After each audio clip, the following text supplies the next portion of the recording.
Mr. Foley, you've got a very nice looking helmet you got here. Yeah, the other day, just before the KTM Adventure Rally, the guys, the very nice people from Caberg, dropped this helmet off and said, Glenn, won't you please do a proper review on it for us? So I took off and I did exactly that. And what type of test exactly did you do on this? Well, we did 2 days of riding. So day 1 was on the new KTM 1390. You can read all about it. And it was more kind of flowy gravel roads, a little bit of tar, lots of little potholes and beautiful scenery up in the Drakensberg. The second day, however, was a little bit tougher. They gave me a smaller bike, thankfully, and they took us up and down mountains. It was the red route on the KTM Adventure Rally. And when they say red route, you need to kind of believe them. Yeah. I said, oh, how bad can it be? But I'll tell you a little bit more about that at a bit of a later stage. Yeah. They did ask me to run through the helmet. You can read up our feature on dirtandtrail.co.za. I've written out all of my thoughts. You're all familiar with the Caberg brand. You must have seen it around the stores.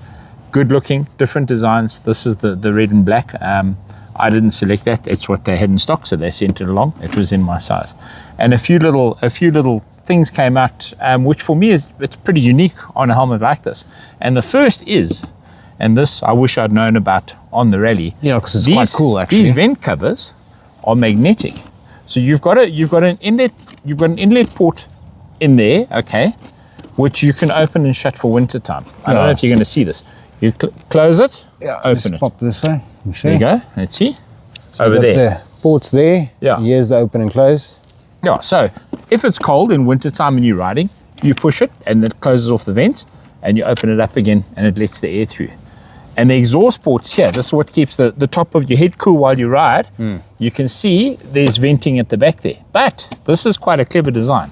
Yeah. It's got a little magnetic cover, which I didn't know about, which would have been really cool had I known when I was clambering up and down the mountains. If you take off the cover, and it's firm, it hasn't fallen off, you can see it's got little hikeys in there, which allows more airflow. Yeah, which is exactly what you need. It looks like it makes a massive difference. It does make a difference. Suddenly there's a big hole full of vents. The other day I took them off and I went for a ride, and you can actually feel it, especially if you're like me and you've got no hair. You can feel it on the top of your head, so it's cool. But it still meets, and this is the most important thing, it meets the ECE standards. So they've obviously not compromised on safety.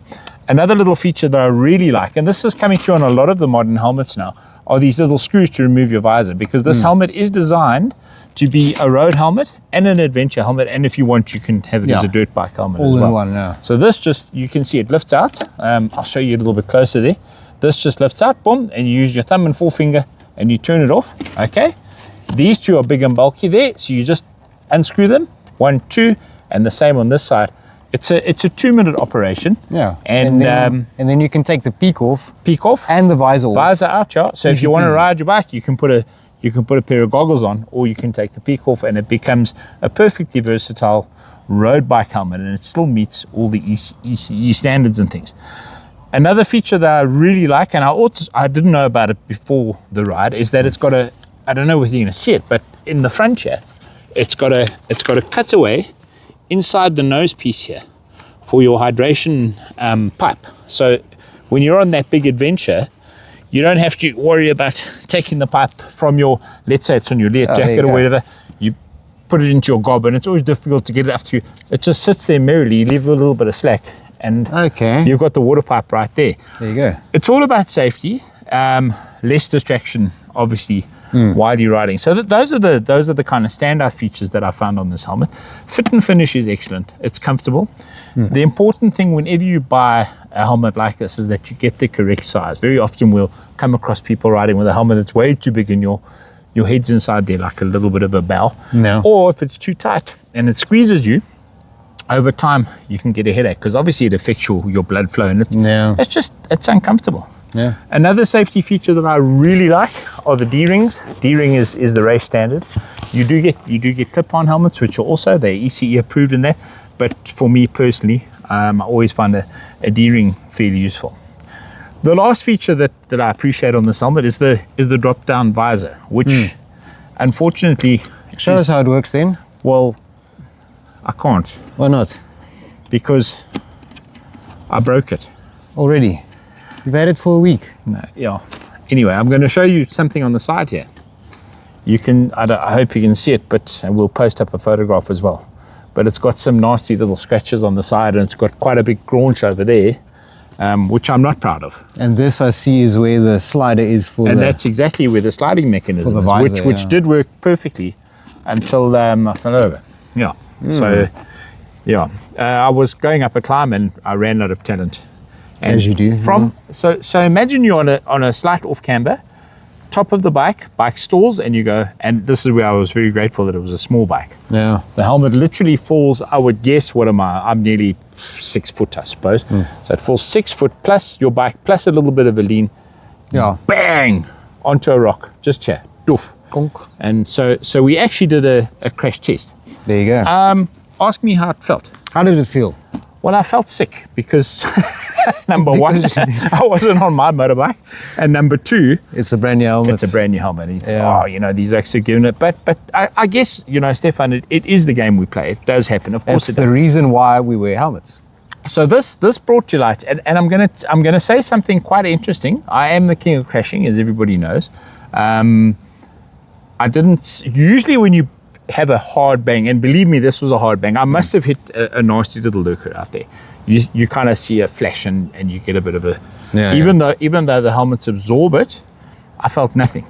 I kind of lay there and you hear this bar. You thought, oh, I've done it now, and you check that your neck's okay, you check your arms okay. Can I move? And you get up and everything's in one piece. And I thought, but hang on a second, my head feels fine, and that's exactly the reason that you need to spend perhaps a little bit more money on a slightly more expensive helmet. The technology that goes into this absolutely 100% did its job, and that's what it's all about. I'm very grateful that it wasn't a bad helmet, because it could have been you could have not had such a lovely weekend. it could have been a very different turnout at the end of it. So what if you crashed so hard that you were out of it? If I knocked myself out and somebody found you and they're like, what do I do with this guy? Okay, once again, this is the correct helmet. This is the first time I've come across this technology. Have a look there. I'm going to show you at the back here. Have a look there. Built into the crash helmet, it's got a little transponder. So all you do is you take your smartphone, whatever it is, you hold it onto there, tick, tick, it links to your smartphone. Yeah. It takes you to their MIP site, medical site, or whatever it is. You put in all your details, allergic to penicillin, We've had a look at it, and it actually works absolutely perfectly. Save. It saves all your details in whatever is in here. I'm not a very technical guy. Yeah, it's like a little chip that Yeah, a they have little there. chip or a little transponder. Much like whatever. the chips in your phone that you use to pay. Not the chips that you eat. Yeah. And then what you do is if you happen to be knocked out or something, or you're unable to speak, which will never happen in my case, the medic or the first responder can come along, simply scan that. I'm going to show you this again. You scan it with a cell phone, tick, tick. It takes you to the website. It gives you all the information, who can be contacted in the case of an emergency, allergies, etc., etc. It's got everything that you need there. How flippin' cool is that? Okay, the Tanami Scram comes in the box with a pin lock. For those of you who may not know, a pin lock is a very thin piece of, I'm going to call it plastic, for want of a better word, that goes on the inside of your visor. Yeah, with like a silicone line. That's right, yeah. It's got a silicone line, and what that does is it prevents the helmet from steaming up. Yeah. If you don't have one, we suggest you get one because it works. Now we're going into winter months when it's chilly in the morning. If you're commuting, it's going to steam up. Go and get yourself one. This comes with one in the box. We fitted. That's the one thing we did do. We fitted it before I took off. Two other little things that I've noticed on this. It's got little. You can see the glasses thing there. The glasses sign. So if you wear a pair of glasses, I'm assuming that your arms on your glasses will fit neatly inside the crash helmet. Yeah. And then it'll be a good. Is that an issue if you wear glasses? It is in fact the issue, and I see because it can hurt your ears and things. Yeah, a couple of the more premium helmets on the market these days, they do accommodate a standard for your glasses, because otherwise it's pressure on your side of your head and all that. And after a long day of riding, it's going to be painful. It's like anything that just rubs you a little bit, rubs, and it becomes a bit of a, especially in big ears and just the more comfortable you are, the longer you can ride, the better you can focus and all that kind of stuff. Okay, you know? oh, that's cool. So this is glasses ready, and the other nice thing about it is it's comms ready as well. You can fit your comms, and then you can talk to your missus or your friend while you're out riding. So that is the. I keep looking at this Tanami Scram. I like the fit and finish. I want to show you something else. Look at this. Click, click, click, click, click. Ah. Nice solid feel. So you position it, boom. When it's very hot, you leave it like that and it sends wind up in your face. Yeah. It won't move up and down. There you go. The fit and finish is excellent. Make sure you buy the correct size. And most importantly, always do your helmet up when you're riding. Even if you're just going from here to the gate to collect something, a lid not being fastened properly is worth nothing. And this very small, insignificant crash could have been very different had I not been wearing a crash helmet of this quality. How does that sound? And if you're not wearing it properly, Exactly. makes a big difference. At your dealership, go on to dmd.co.za.